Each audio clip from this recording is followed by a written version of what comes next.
Magandang umaga, Pilipinas. Narito ang latest sa lagay ng ating panahon.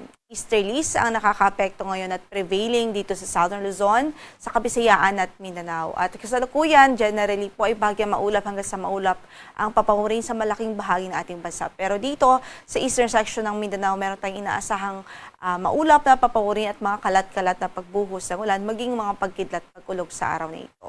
Pero sa malaking bahagi ng Luzon, suppressed ho yung ating kaulapan at yung mga convective activities dito. So mababa po yung chance ng mga pag-ulan, especially yung mga widespread o malawakang pag-ulan.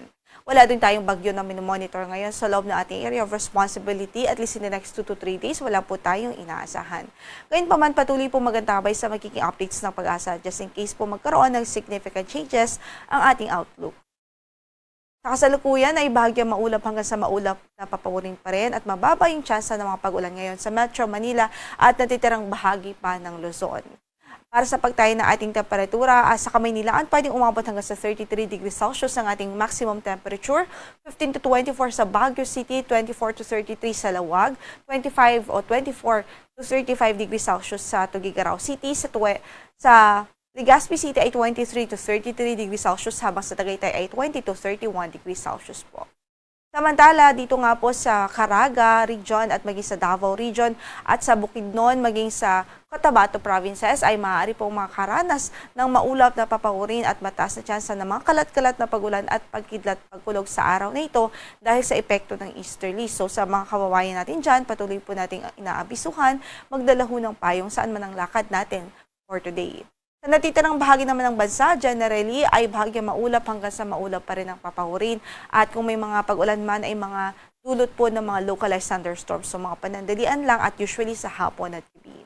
Para sa ating temperatura sa Tacloban, 25 to 32 ang inaasahan, 25 to 31 sa Iloilo, 25 to 31 din sa Cebu City, sa Puerto Princesa City ay 24 to 33 degrees Celsius, 24 to 31 sa Kalayaan Islands, sa Zamboanga ay 24 to 33 degrees Celsius, at sa Davao City ay 24 to 33 degrees Celsius din po.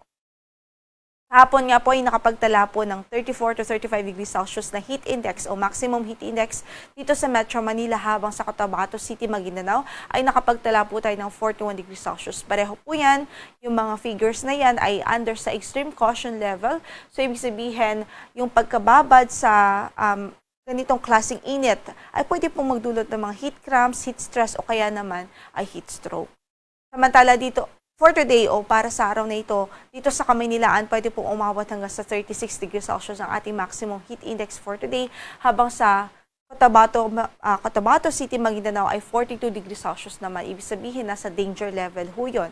So patuloy natin pinag-iingat ang ating mga kababayan hanggat maaari po umiwas muna sa direct exposure ng sunlight, lalong-lalo na sa katanghalian at early afternoon. Stay hydrated po. At yung ganitong klaseng init ng panahon, pwede po yung magdulot ng heat stress at heat cramps and even heat strokes. Sa kasalukuyan, wala po tayong gale warning na nakataas sa mga bahagi ng ating mga baybaying dagat. Ang sunrise natin for today is 5:50 in the morning at lulubog ang araw mamaya sa ganap na alas 6:09 ng gabi.